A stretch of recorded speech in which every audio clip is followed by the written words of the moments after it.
Hello everyone and welcome to today's heatwave version of LinkedIn Live.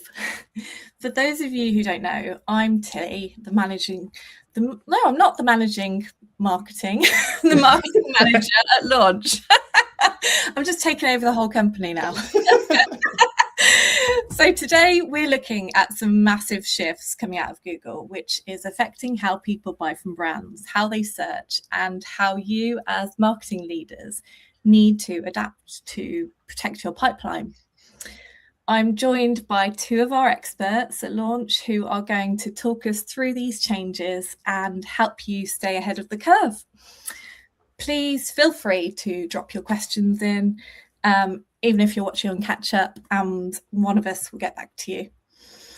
So before we get stuck into the tech, Josh and John, do you want to introduce yourselves? Feel free to use the title of manager first. Like I did, that's fine. And more importantly, I've just had a Mars bar ice cream. I think I need another one. Whew. What's your ice lolly of choice? And yeah, to get you through this heat wave. I'll kick off here, John, if you don't mind. I am Josh, like Tilly said. I am a paid media director, which basically means that I am in the weeds of things like Google ads, Microsoft ads, etc. My ice cream of choice, that is a difficult one, right? And it's really evolved throughout the years. I mean, growing up, I was all in on Soleros. But gradually I feel like the quality and size of them's declined. So probably now just a Twister guy, to be honest. Okay, that's a good choice. I actually saw a Solero on the path the other morning. It looked so sad. That is sad. Wow. It is, isn't it? How about you, John? Yeah, well. So I'm John. I'm a paid media manager at Launch, and all things Google and Microsoft as well. And specializing a little bit more in the YouTube or sort of display upper funnel activities. And I think those two of Soleros and Twisters are absolutely fantastic. I can't fault them. They have gotten smaller, definitely. Yeah. They legitimately have. Have we just gotten bigger? I don't know. Who knows? Just have two. I would still rate the Soleros. So I think you do get a bit of ice cream in there. You get a free sorbet. I would give a shout out to Snickers ice creams as well, but on a really hot day, they're just perhaps a little bit too gooey and all that. So I'd stick with Solero. Excellent, good. We've got the important stuff sorted. Thank you. So I've definitely noticed a shift in my shopping lately. So I've had a couple of years of getting used to AI. My life is busier than ever, as is everyone else's. And according to the ads that target me, I should be taking like mushroom gummies as well as like 10 other supplements. So, to save time, when I do kind of go and research mushroom gummies, I'm going into Google and getting Google AI to compare for me, which is a completely different way of buying a couple of years ago. We were talking about it last week, Josh, about like the extent of which like conversational search is shifting. I've talked about myself as a consumer, but for marketing leaders, from a strategic point of view, can you tell us how they capture that customer intent? Yeah, for sure. And I think the example you've given there, Tilly, of like how your shopping habits changed is pretty typical of most people in most circumstances, to be honest, at the moment. I mean, you can take your pick of the stats that are out there now in terms of how much longer people's searches have got, how much more detailed they've become, how much more question-led they are. So I think one that I saw at Google event recently was searches that involve 8 or more keywords are up by 800% year on year. So people are really looking, when they're searching, they're really kind of looking for those answers. So a lot of them are context driven. I think now within the platforms themselves, more people are relying on getting answers to those big queries. So within things like the AI overviews and in AI mode and on ChatGPT and on Gemini, etc. But yeah, I really think from an advertising perspective, it's really now shifted the template of what your ads need to do and say from, as an example, from saying buy this coat to answering that query they might be asking, like why are you the best coat they should buy on a wet and windy day in Scotland. Yeah, so like why are these mushroom gummies so good for me?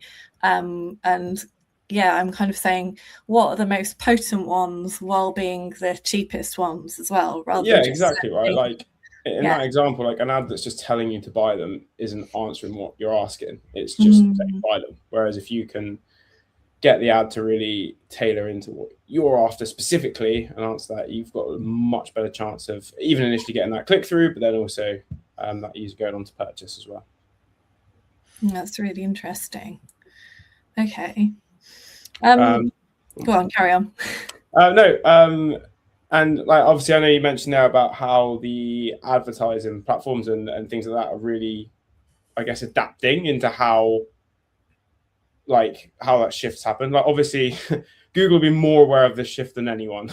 So there's been a big change within the platforms recently in terms of things that we can do and the tools we've got available to us to really capitalize on that. Because if we look historically at how Google Ads accounts are, the most I don't know, the thing that comes to most people's minds first will be search keywords, right? In terms of historically, we've always thought about what are the things that most likely people are to search if they're going to buy our product or service.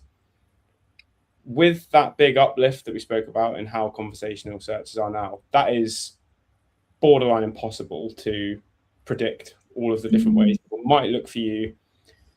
And even to understand that sometimes it's more about the context of what someone is searching rather than the specific search term. So I'll give a bit of an example of that, right? And this is one that Google again brought up at a recent event I went to where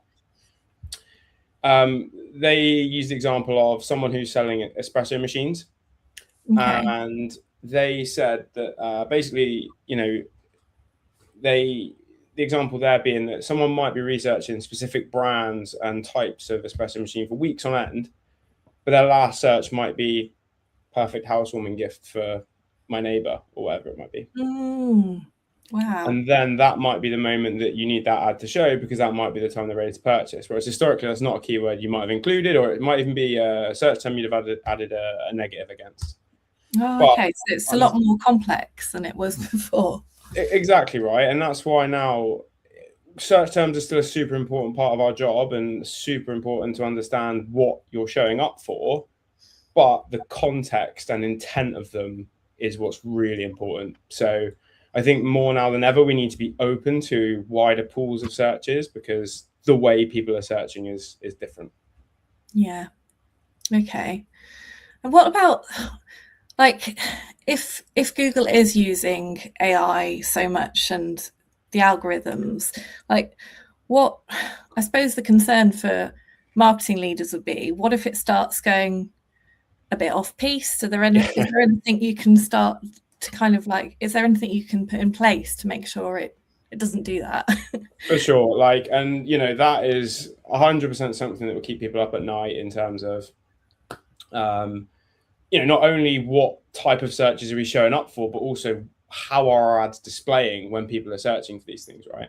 So one of the tools I'm kind of half referencing here without naming it is we've got a tool called AI Max now in Google Ads, which essentially gives us a few options and a few ways in which we can capitalize on this shift in search. One of them is that we can expand out our search terms, like we mentioned, so we can now show up for those more conversational searches more easily. And the other area of that also is that we can tailor our ads to the searches that are being shown, and Google will automatically look at what's being searched and essentially provide an answer to that search, like we were talking about, to encourage the click-through. Now, that scares the life out of me as a marketer, because if I tick that setting and all of a sudden an ad comes up that is very off-brand or gives a message that's not quite right, and a client asks me about it, it looks like we've made a mistake, we haven't done our job properly.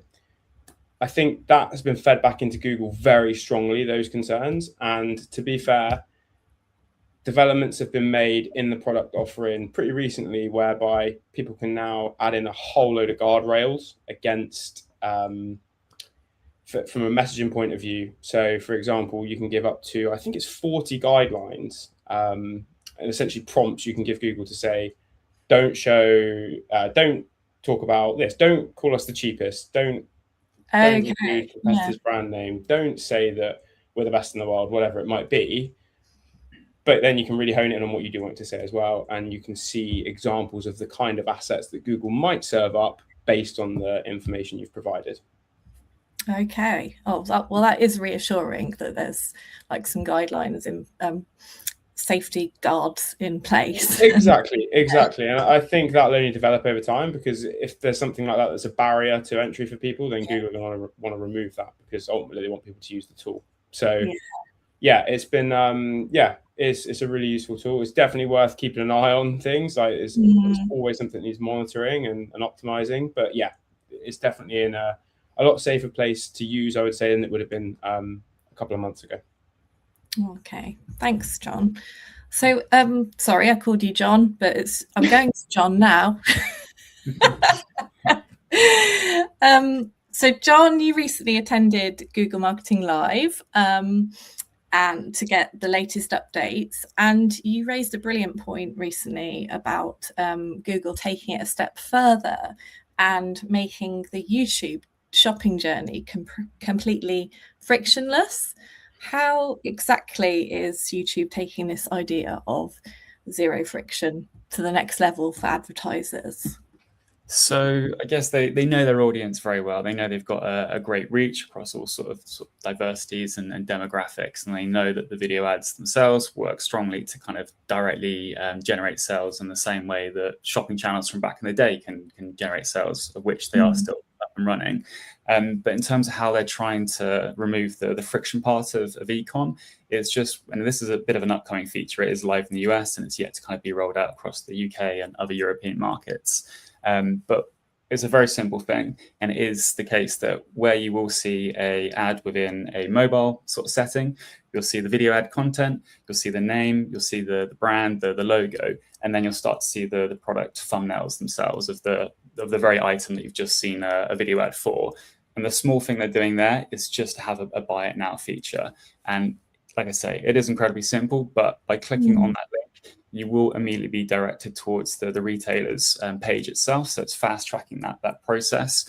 It's not allowing you to get lost on the retailer's website. And that is a bit of a roll of the dice in terms of, yes, there's upsell opportunities. Yes, there's brand building that can go on there, but there's also more decision trees that need to go on.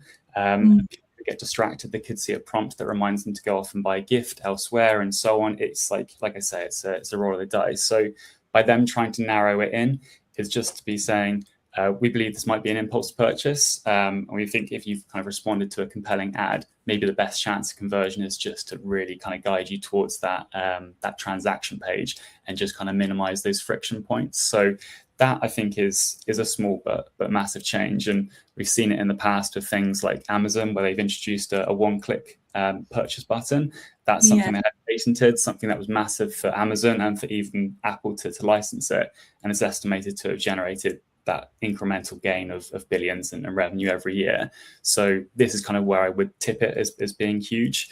Obviously, people would have to test as to say, do we get a better upsell opportunity onto the website, or do we prefer to really capitalize on a discount or a time urgency messaging or an impulse state kind of category and take it from there? That's obviously also needs to be taken into the equation. But I think just in terms of reducing friction, shortcutting the buyer journey, that I think will be a big one. And especially as YouTube becomes more and more prominent in everyone's lives, from desktop to mobile to TV increasingly, I think it's just better to try and capitalize on it as much as possible. So that would be one of my top takeaways. And there are a ton from the GML, to be totally honest. It's hard to narrow it entirely in. But in terms of what is a small thing to kind of execute on, when that does come into play, it will be a very small thing you need to enable within the settings. And like I say, test and see if that resonates for your product. I think just to like add into that, John, as well, like, and talking about purchasing journey from video, one of the things I've noticed when watching anything on Amazon Prime recently is when you get ads, the capability to just buy products straight from there. So obviously, you know, Google and YouTube are looking at ways to mirror that, right, I guess. Yeah. I clicked on them by mistake the other day when I was watching a film. And then I kind of got rid of it. And then, I forgot about it. And then I had an email about the product. And it's that this is very new. And I just deleted the email and made sure I was... It's a bit pushy, isn't it? But so it'll be interesting to kind of see how this develops. Obviously, when they put out these kind of new ways of reaching consumers. I think the biggest benefactors of those will be when it is paired with a really compelling video. So if you've got such a strong creative that really gets home the message, the benefits of the product, and kind of gets people in a better buying state by immediately offering that up and just kind of, like I say, capitalizing on that short-lived moment, those will be the ones that do benefit the most. If it's a product that people need to think about and do a bit of research and so on, I definitely wouldn't recommend it, because if it's priced quite high, or there's a few sort of areas of nuance in it, then I wouldn't necessarily go down that route. But I think for low value items or with offers and so on, that could be quite accessible. I guess, John, as well, related to that, like, audiences are super important with that, right? In terms of who you're reaching with those videos. Like, you don't want to be going in cold necessarily on people with that. Like you mentioned about potentially it feeling a bit pushy, whereas, you know, if Tilly had been, if it was for mushroom gummies, Tilly, you'd have been all over that, right? So it's about. I think it's for a washing powder, and I was like, no, that's boring. Yeah, no one's looking for that. So the audience part will be crucial. My wash pile. I think as well, it's like if you could think about the next level of, like, if it was a cooking channel, or, you know, a Gordon Ramsay clip, and suddenly your ads about kitchen knives or chopping boards, right time, right place. Like that's a good spot to do it. Yeah, context is super key with it, right? Like, you know, it's video, I think, scares people sometimes in that how vast and wide it is, and how easy it is to spend money through video without seeing huge tangible returns. So I think like what you're saying, John, is so important, but it's so important with the right context, with the right audience, with the right message at the right time. Yeah. So sorry to. And this is the kind of importance of, you know, why we need experts like you guys, humans, to then prompt the right things, the right settings. Giving it the right things, giving it the right audiences. 100%. Feeding it the right creative. There's still plenty for me to do in my job, honestly. Like I promise. Exactly.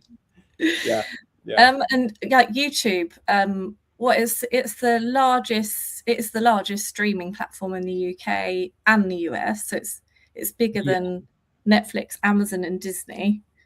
Any sort of big name you can think about, and that's both in the audience size of reach, and as well as the actual kind of viewership time of where people are spending time with screens. It is YouTube that dominates, and there's a number of reasons as to why it is like winning on that front. And I think it's to do with the content. It's all about user generated submissions. There's communities around that. There's niches. There's all sorts of things that you just cannot access on the traditional mainstream media platforms.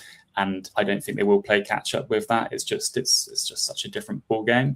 And obviously, as that kind of ties into the TV side of things, YouTube's definitely winning in that space as well. It's become one of the top 3 in the UK when it comes to when you turn on the TV. What's the software? Is it YouTube? Is it Sky? Is it Tizen? It's very much one of the default things. And then on top of that, you're seeing it on your remote for one. So there's buttons for Netflix, or now there's buttons for YouTube as well. So it has really kind of got its foot in the door on all of that. You chuck into the equation that you can now do like voice command for it as well. It's not the case that you have to, fuddle around with a directional kind of pad to kind of. It used to be so painful back in the day to try and get a specific video out there or a search. You'd get put off, and if you had to backtrack on it. Nowadays, it is really good with the voice recognition. You can get what you want, I think, more or less 99% of the time. that just kind of means there's very little friction there, and it just kind of lets you be curious, lets you troubleshoot. It's just a very different experience compared to watching linear TV, I find. Okay. And like you mentioned about kind of cookery shows, and how you could then put the ingredients or the recipe up as a kind of link. I guess that's kind of leaning into the fact that by doing so, the relationships between creators and audiences will be nurtured, and it kind of builds the community and adds a bit more to